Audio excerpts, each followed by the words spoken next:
Bonjour et bienvenue sur cette chaîne Science sans spoiler. Aujourd'hui, je vous propose une balade du côté de la propagation de la lumière. Commençons par le cas le plus simple de la lumière qui part d'un point A pour arriver à un point B. Et la question est de savoir par quel trajet elle passera de ce point A à ce point B. Comme vous le savez, elle prendra la ligne droite entre A et B. Et la question que j'aimerais vous poser maintenant est de savoir si vous trouvez ça surprenant qu'elle prenne la ligne droite entre A et B. Alors, je vous propose d'appuyer sur pause un instant pour arrêter cette vidéo et prendre quelques instants pour réfléchir à cette question. Est-ce que c'est surprenant que la lumière aille de A à B en ligne droite?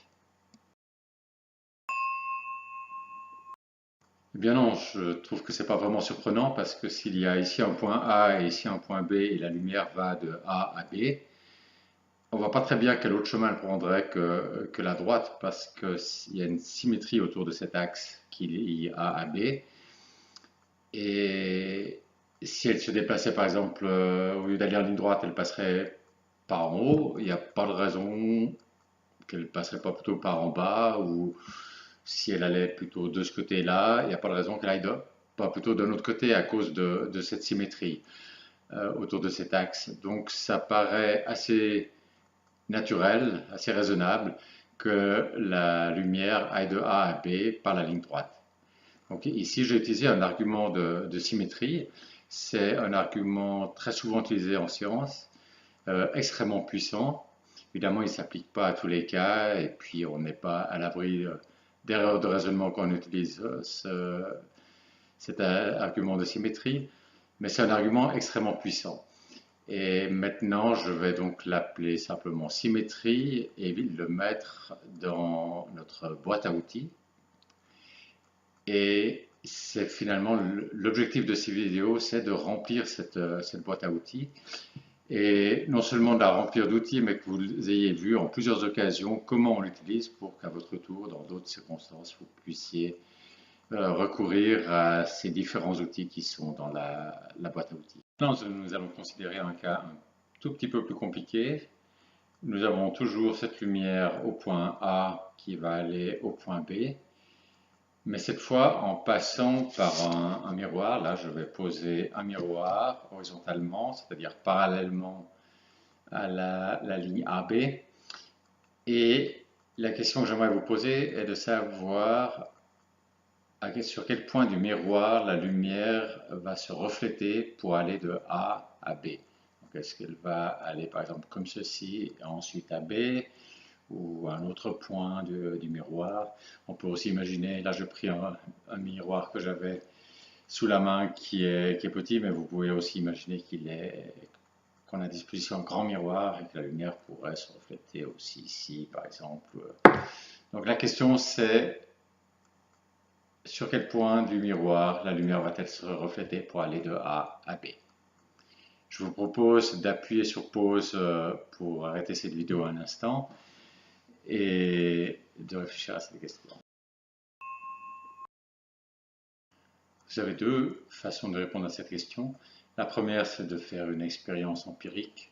Par exemple, de regarder, de vous mettre près d'un miroir et de regarder quel angle vous devez prendre pour voir un autre objet qui se trouve de l'autre côté pour en voir le reflet. Et puis regardez où c'est, quelle est la partie que vous devez cacher du miroir pour ne plus voir cet objet. Donc ça sera le point de contact, ce sera le point par lequel la lumière touche le miroir.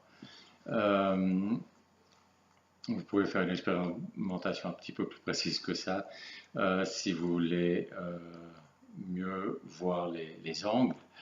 Ce que donnerait une expérimentation précise, ce que vous trouverez peut-être vous-même, c'est que les deux angles sont égaux, c'est-à-dire que l'angle d'incidence ici, donc qui se trouve ici, est égal au moment où la lumière est reflétée à l'angle qui se trouve ici, avec la lumière qui est reflétée.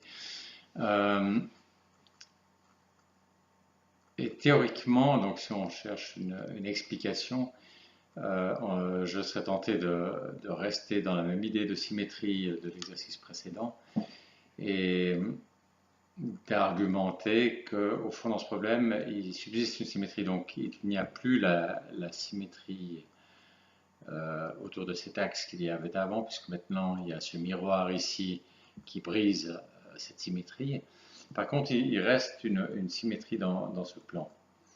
Et on peut se dire que c'est assez naturel que la lumière, finalement, aille toucher le miroir juste au milieu entre les deux points A et B, puisque c'est sur le plan de symétrie. Mais il y a une erreur dans cette argumentation, c'est que ça ne tient pas compte du fait que la lumière est d'abord au point A et ensuite au point B. Si on dessine juste les points A et B, il y a effectivement cette symétrie que je viens de dire, mais si on tient compte du fait que la lumière est d'abord au point A et ensuite au point B, il y a là une dissymétrie. Donc on pourrait imaginer que la lumière, elle ne vienne pas toucher au milieu, qu'elle vienne toucher plutôt plus près du point de départ, ou au contraire, plus près du point d'arrivée. Et c'est quelque part un peu surprenant que cette symétrie est préservée, alors qu'en fait le temps brise cette symétrie. Notons qu'on n'avait pas ce problème dans l'exercice précédent où il y avait un point A et un point B et la lumière allait directement de l'un à l'autre, parce que même si la lumière, en tenant compte du fait que la lumière arrive après, au point B après avoir été au point A, ça reste vrai qu'il y a cette symétrie autour de l'axe AB et que la trajectoire donc devrait être assez naturellement cette droite-là, parce que la lumière n'a pas de raison de dévier de cette droite dans un sens plutôt que dans un autre sens. Tout ce que ça apporte le fait que le point B soit atteint par la lumière après le point A, c'est qu'on pourrait imaginer que la vitesse de la lumière sur cette droite entre A et B ne soit pas constante, que par exemple la lumière ralentisse entre A et B, ou qu'au contraire elle accélère à mesure qu'elle s'approche de B. Bon, elle peut aussi être constante. Ça, on ne pouvait pas le déterminer par l'argument de symétrie. Et d'ailleurs, tout à l'heure, j'ai parlé de la trajectoire de cette droite, mais je n'ai pas parlé de la vitesse avec laquelle la lumière se déplaçait sur cette droite. Ici, c'est un peu différent dans cet exercice, parce que maintenant qu'il y a le point A, le point B et ce miroir ici, la symétrie est brisée. Et donc la lumière va dévier, on est en train de considérer le cas de la réflexion sur ce miroir, et c'est donc un cas où la lumière dévie de la droite. Et du moment qu'elle doit dévier, elle pourrait tout à fait dévier en touchant plus près du point A ou plus près du point B, en touchant ce miroir, pas forcément au milieu. Et le fait qu'elle touche quand même au milieu, ça signifie que le temps n'a finalement pas perturbé cette symétrie spatiale. Et ça, c'est relativement surprenant.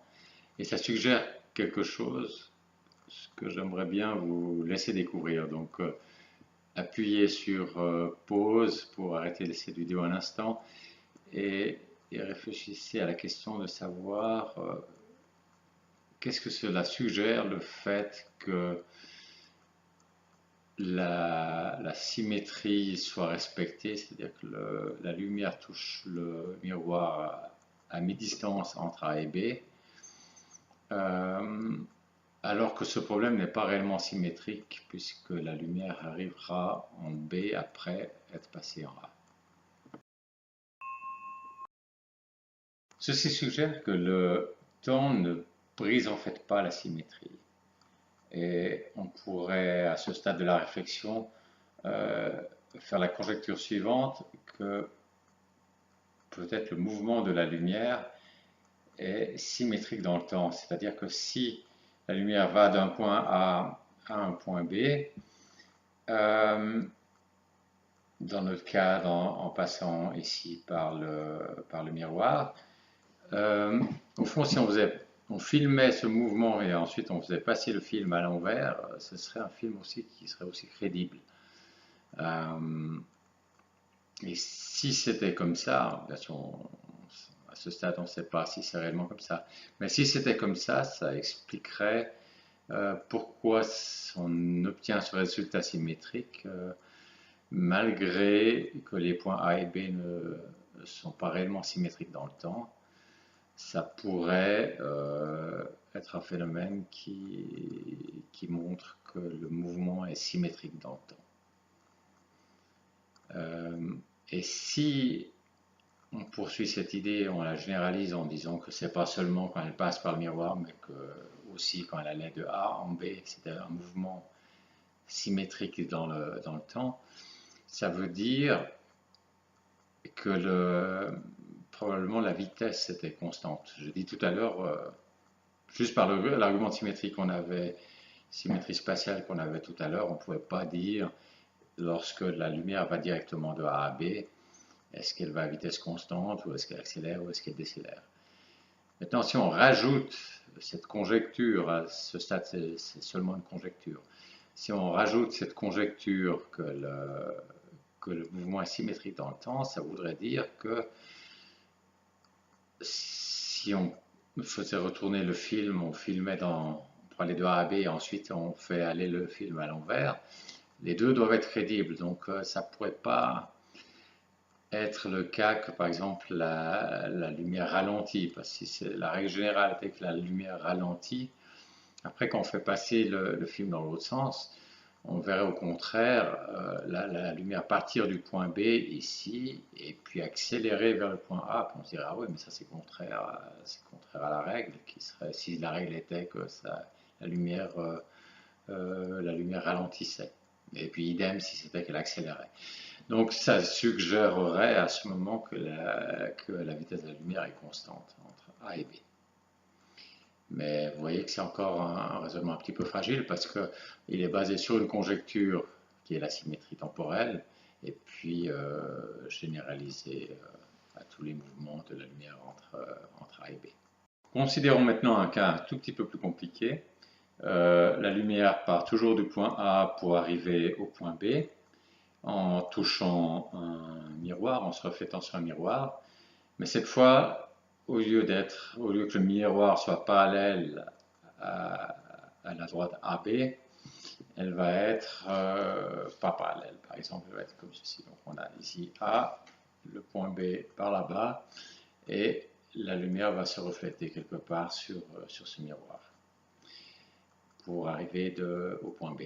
Et je vous propose maintenant d'appuyer sur pause pour réfléchir à la question de savoir sur quel point du miroir la lumière va se refléter. Vous avez ici donc la lumière au point A qui va terminer au point B.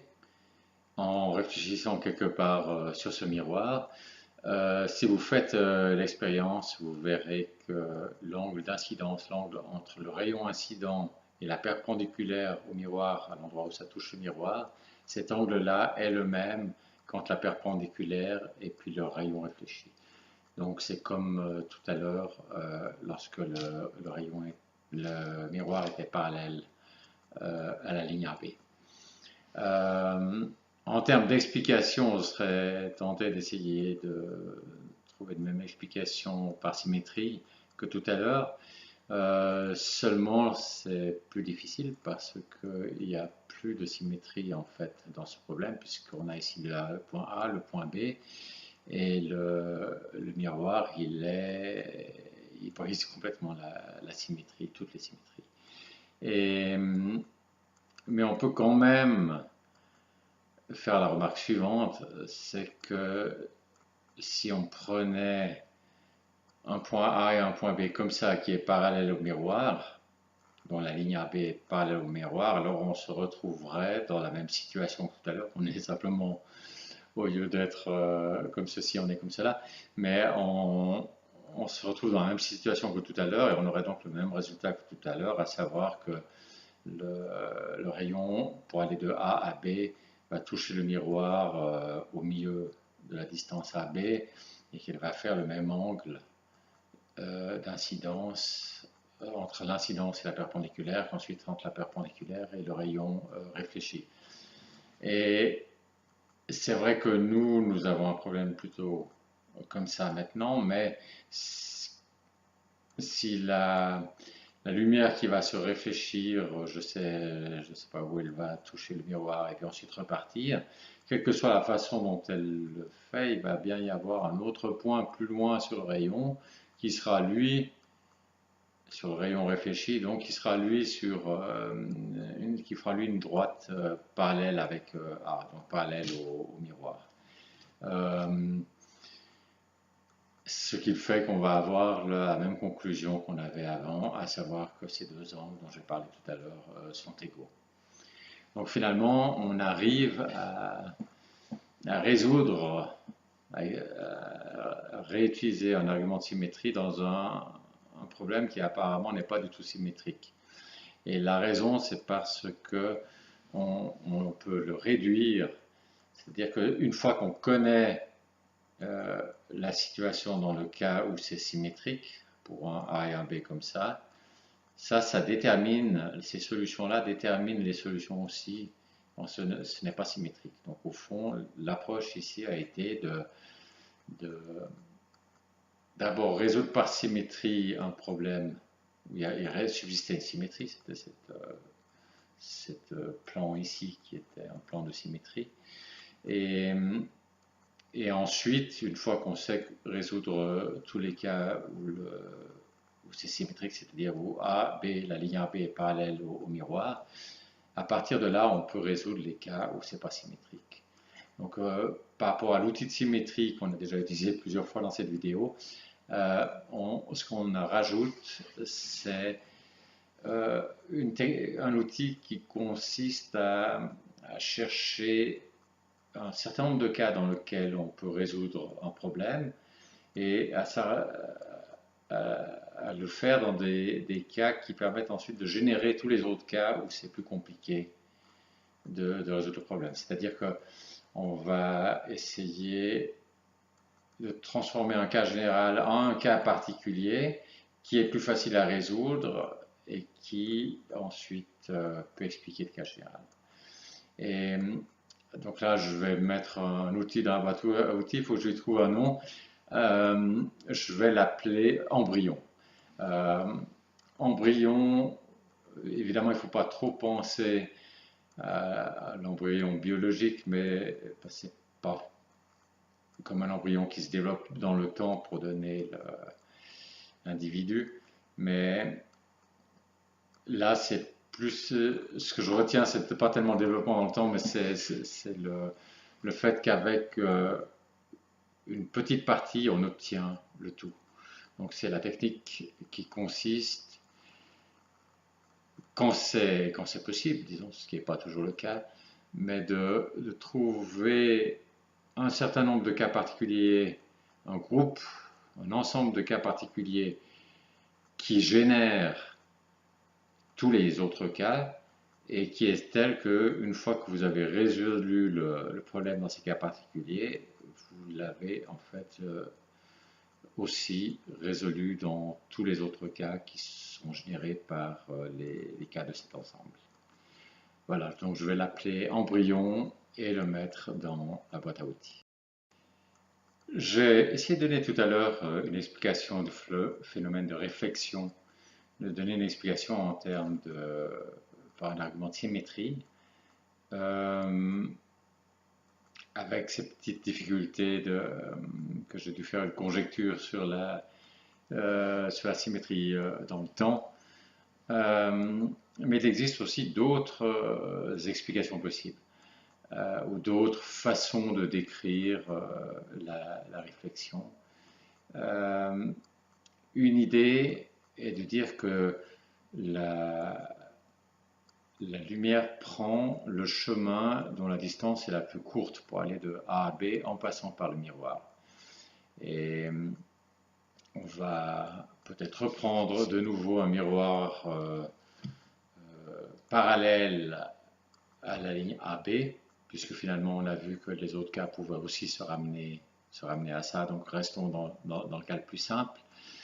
Et là, je vous propose de stopper, de mettre sur pause la vidéo pour prendre le temps de vous convaincre que le chemin qui part de A, qui touche le miroir au milieu de la distance AB, et ensuite qui va sur B, et effectivement le chemin dont la distance est la plus courte pour aller de A à B en touchant le miroir. Vous avez plusieurs façons de montrer que c'est la distance la plus courte. Si vous connaissez par exemple le théorème de Pythagore, alors vous pouvez l'utiliser pour calculer la longueur en fonction de la position ici sur le miroir. Donc vous auriez peut-être un extrême, vous avez ici les points A et B, un extrême ça irait tout droit perpendiculairement sur le miroir et puis au point B de ce côté ici.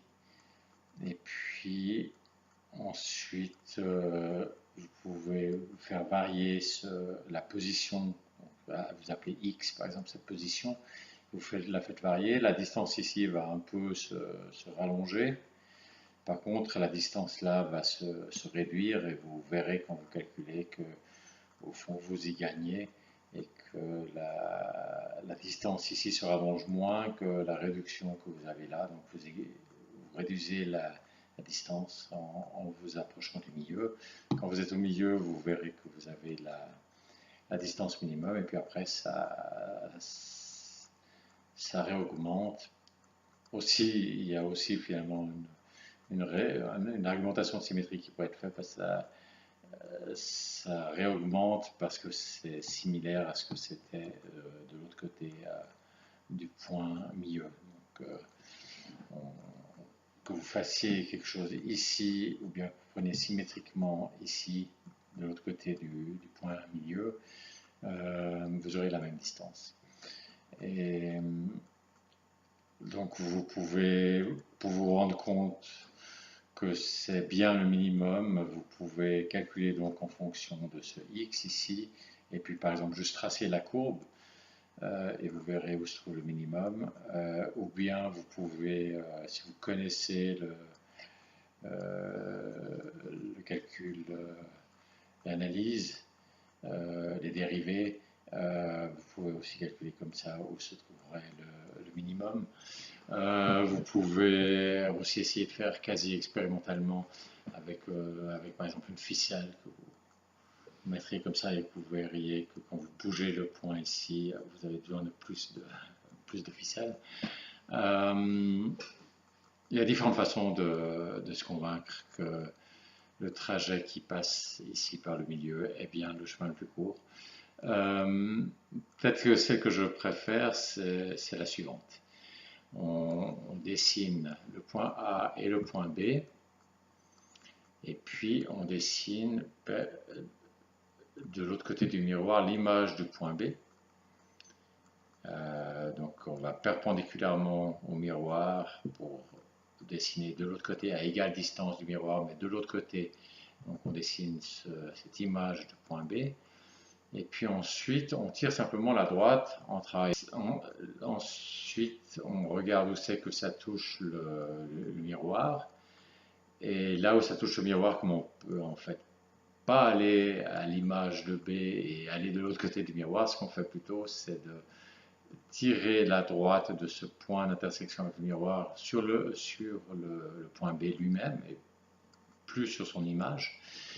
Et à ce moment, ce qu'on voit, c'est que ce qu'on a tracé depuis le point d'intersection au miroir jusqu'au point B, c'est au fond la même distance que de ce point d'intersection à l'image du miroir. L'image, non pas du miroir, l'image du point B dans le miroir. Et comme la distance entre A et l'image de B était la plus courte possible puisque c'était une droite, ça signifie que la distance entre A et B est aussi la plus courte possible, puisqu'elle est égale en fait à la distance entre A et l'image de B. Voilà, c'est une démonstration assez élégante du fait que c'est la distance la plus courte. En passant, on voit réapparaître une droite entre A et non plus entre A et B comme c'était dans le tout premier exercice, mais entre A et l'image de B. Donc si on y tient absolument, on pourrait dire l'explication est encore et toujours que la lumière va par une droite, mais seulement c'est plus entre A et B, c'est entre A et l'image de B. Ensuite, il faut jouer sur la symétrie du miroir pour retrouver la trajectoire entre A et B. L'intérêt de cette explication, ou de cette théorie, disons, c'est qu'on arrive toujours à l'idée que la lumière va d'un point à un autre par une droite, mais seulement il faut le ramener à une sorte de problème dual, qui est le problème des images, avec l'image du point B, et c'est là seulement où la lumière se déplace de A à l'image de B par une droite, et ensuite se ramener dans le vrai problème qu'on avait, c'est-à-dire entre A et B, se ramener dans ce problème-là. Donc on a le vrai problème entre A et B, ensuite on le traduit dans un autre problème entre A et l'image de B, et là c'est la droite, et après, une fois qu'on a trouvé cette droite, on la ramène, on revient dans le problème initial. Donc au cœur de l'histoire, il y a toujours une droite, ça c'est le point intéressant. Par contre, c'est un petit peu compliqué d'expliquer comment on passe du point B à l'image de B, et on peut imaginer que quand on prend d'autres cas, ça deviendra encore plus compliqué. En tout cas, disons, la procédure n'est pas exactement claire tant qu'on n'a pas défini de façon générale comment, connaissant le point B, on trouve l'image de B. Donc on peut le définir de façon générale quand il s'agit d'un miroir, mais il y aura encore d'autres situations. Et par contre, quand on dit on prend le chemin dont la distance est la plus courte, là c'est un énoncé clair et net. Alors ça peut prendre ensuite un peu de temps pour calculer quel est le chemin dont la distance est la plus courte dans le problème auquel on est confronté. Mais l'énoncé qui consiste à dire la lumière passe par le chemin le plus court, la distance la plus courte, est clair et net.